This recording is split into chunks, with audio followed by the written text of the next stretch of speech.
Okay friends, आज हम लोग डिस्कस करेंगे पार्ट 10 में फायर सेफ्टी का जनरल रिक्वायरमेंट्स क्या होता है। फायर सेफ्टी का जनरल रिक्वायरमेंट्स क्या होता है आज इस ट्रेनिंग सेशन में डिस्कस करने वाला है। चलिए शुरू करते हैं। Storage of flammable and combustible materials shall be minimum.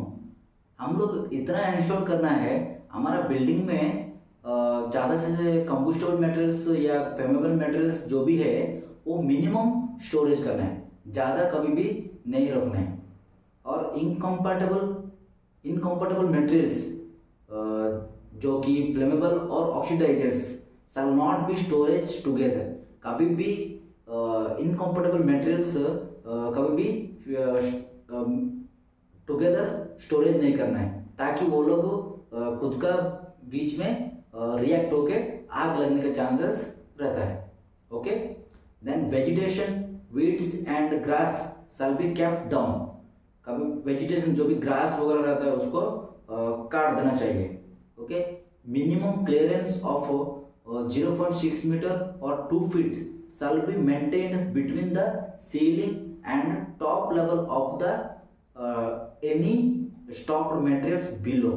Okay, अभी सीलिंग और अभी मटेरियल्स स्टॉक किया है तो जो भी मटेरियल्स एंड सीलिंग का बीच में 2.6 मीटर और 2 फीट डिस्टेंस रहना चाहिए, क्योंकि इस बीच में फायर होगा तो जो भी स्प्रिंकलर्स इंस्टॉल किया गया उसको ऑपरेट करने के लिए उतना डिस्टेंस रहना चाहिए। मिनिमम 0.5 मीटर और 1.5 feet clearance between the top level of stocked materials and sprinkler head और मटेरियल का बीच में 0.5 मीटर और 1.5 फीट क्लियरेंस रहना है। और सीलिंग और जो भी स्टॉक्ड मटेरियल्स है उनका बीच में 0.6 मीटर और 2 फीट डिस्टेंस रहना है। Okay, temporary wiring shall be installed according to the provision of NFPA 70।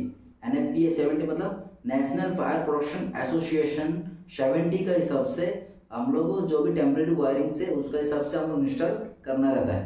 Electrical equipments should be regularly checked. Electrical equipment should भी रेगुलरली चेक करना रहता है। अब इसमें देखिए चित्र, इस पिक्चर में आप लोग देख सकते हैं जो भी स्टॉक्ड मटेरियल्स एंड सीलिंग का बीच में कितना डिस्टेंस रहना चाहिए, 0.6 मीटर और 2 फीट रहना चाहिए। और जो भी स्प्रिंकलर्स हेड से वो स्प्रिंकलर हेड और ये स्टॉक्ड मटेरियल्स का बीच में 0.5 मीटर और 1.5 फीट क्लियरेंस रहना चाहिए। Okay, then GFCI ground fault circuit interrupters shall be provided where required। Ground fault circuit interrupters install करना है। इफ इन केस कुछ भी लीकेज करंट्स वगैरह या कुछ भी ओवर हिट होके ओवर वोल्टेज आया, देन ये GFCI क्या होता है, ऑटोमेटिकली ट्रिप हो जाता है। अदरवाइज ये इंस्टॉल नहीं करेंगे तो it may B create a fire. Okay, smoking is permitted only designated smoking areas। जो भी स्मोकिंग डेजिग्नेटेड एरियाज रहता है उधर ही जाके हम लोग स्मोकिंग करना है। नो स्मोकिंग एरियाज में कभी भी स्मोकिंग नहीं करना है। ओपन फायर्स और open burning of materials are strictly prohibited. Okay, proper bonding और grounding techniques shall be used for any operation. जो भी इक्विपमेंट्स होता है प्रॉपरली बॉन्डिंग करना है और ग्राउंडिंग भी प्रॉपरली प्रोवाइड करना है। Okay, trained and certified fire watchers should be present at all the hot work areas. जो भी हॉट वर्क एरियाज है उस हॉट वर्क एरियाज में certified and trained fire watchers रहना चाहिए। इफ इन केस, क्योंकि फायर वॉचर्स का role होता है फायर को आइडेंटिफाई करना और प्रिवेंटिव फायर प्रिवेंशन और फायर प्रोटेक्शन उन लोग को प्रॉपर्ली नॉलेज रहता है, क्योंकि they are trained and certified. Okay, monthly inspection of all fire alarm control panels FACP मतलब fire alarm control panel monthly inspection करना है, एंड जो भी फायर फाइटिंग इक्विपमेंट्स रहता है और फायर अलार्म कंट्रोल पैनल्स रहता है उसको मंथली वाइज इंस्पेक्शन करना है। ओके, एंड ये हो गया नोट पॉइंट है, नोट करना चाहिए। CO2 fire extinguisher is prohibited to use confined space. कभी भी कन्फाइंड स्पेस में कार्बन डाइऑक्साइड फायर एक्सटिंग्विशर इस्तेमाल नहीं करना है, क्योंकि कार्बन डाइऑक्साइड हम लोग इस्तेमाल करने की वजह से हमको एस्फिक्सिएशन हो सकता है, हम लोग सफोकेशन फील करेंगे और कभी कभी फेटल भी होने का चांसेस रहता है। So confined space is one of the enclose surface. So enclose surface में कभी भी हम लोग फायर एक्सटिंग्विशर में जो CO2 रहता है वो CO2 एजेंट को कभी भी इस्तेमाल नहीं करना रहता है। ओके, फायर सेफ्टी का जनरल रिक्वायरमेंट्स क्या है? फायर को रिस्क असेसमेंट करना, fire alarm and detection systems, fire extinguishers, emergency lightings, fire evacuation plan और फायर सेफ्टी ट्रेनिंग्स और fire safety signages, access and egress और फायर सेफ्टी इक्विपमेंट मेंटेनेंस और compliance with regulations. ये हो गया है जनरल रिक्वायरमेंट्स है। ठीक है, फायर रिस्क असेसमेंट में फायर को आइडेंटिफाई करना है, आइडेंटिफाई पोटेंशियल फायर हैजर्ड्स को आइडेंटिफाई करना, देन उसको एसेस रिस्क को असेसमेंट करना, एंड असेसमेंट करने के बाद जो भी कंट्रोल मेजर्स है, मिटिगेशन मेजर्स है उसको इम्प्लीमेंट करना रहता है। Okay, then fire alarm and detection systems में install and maintain the fire alarm and detection systems और ensure systems is tested regularly and functioning correctly. वो इंश्योर करना है। Fire extinguishers provide adequate number of fire extinguishers and ensure extinguishers are inspected, tested and maintained regularly. Okay, ये सब ensure करना है।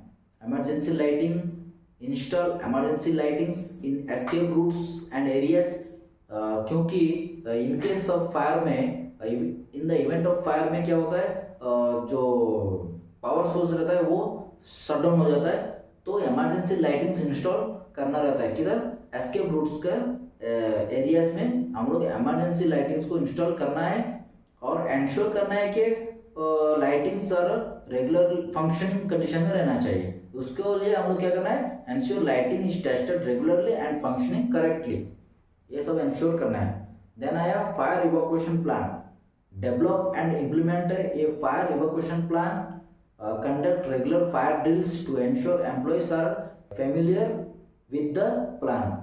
Okay, regularly fire drills conduct करना है ताकि एम्प्लॉइज उसका फैमिलियर हो सके और अवेयरनेस क्रिएट हो सके, उनको इन केस ऑफ इमरजेंसी में कैसे एस्केप होना वो सब उनको प्रॉपरली नॉलेज हो सके एंड सेफली वो लोग इवैक्यूएट हो सके। उसके लिए हम लोग रेगुलरली फायर ड्रिल्स कंडक्ट करना चाहिए। देन आया fire safety trainings, fire safety trainings provide करना है रेगुलरली एम्प्लॉइज को, ताकि वो लोग properly understand the fire safety procedures and protocols को वो लोग अंडरस्टैंड कर सके। ठीक है, वो फायर सेफ्टी को कौन सा टाइप का फायर के लिए कौन सा टाइप का एक्सटिंग्विशर इस्तेमाल करना है एंड कैसे फायर एक्सटिंग्विशर का इस्तेमाल करने का टेक्निक क्या है, फायर फाइटिंग इक्विपमेंट्स जो भी हाइडेंट लाइन से उसको इस्तेमाल करने का क्या टेक्निक है, उनको थोड़ा नॉलेज हो सके ताकि इन केस ऑफ फायर में वो लोग इजीली हैंडल कर सकते।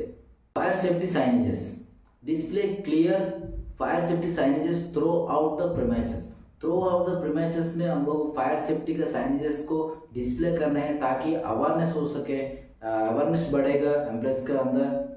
Ensure signages is visual and easily understandable. ठीक है, साइनेजेस ऐसा डिस्प्ले करना है कि ताकि सबको दिखाई देगा एंड इजीली अंडरस्टैंड कर सकते हैं। ठीक है, so it may be helpful the signages printed in the local languages. Okay, then access and egress, ensure all exit areas are clear, marked and accessible. Keep emergency escape routes clear of obstacles. emergency escape routes में कभी भी obstacles नहीं रहना है, उसके लिए हम लोग इंश्योर करना है। Okay, fire safety equipment maintenance, जो भी फायर फाइटिंग इक्विपमेंट्स रहता है उसको रेगुलरली इंस्पेक्ट करना है, टेस्ट करना है and maintain fire safety equipments, keep records of maintenance and testing, ये सब रिकॉर्ड्स ऑफ मेंटेन करके रहना है। ठीक है, compliance with regulations, comply with the relevant fire safety regulations and standards, ensure fire safety measures are in place and functioning correctly। Okay, जो भी regulation, safety regulations रहता है या स्टैंडर्ड्स रहता है उसको फॉलो करके designated fire fighting equipments install करना है and ensure fire safety measures are in place and functioning correctly, properly काम कर रहा है कि नहीं कर रहा है वो सब एंश्योर करना है। सो आज के लिए इतना ही दोस्तों, ये था हमारा fire fighting, basic fire fighting training.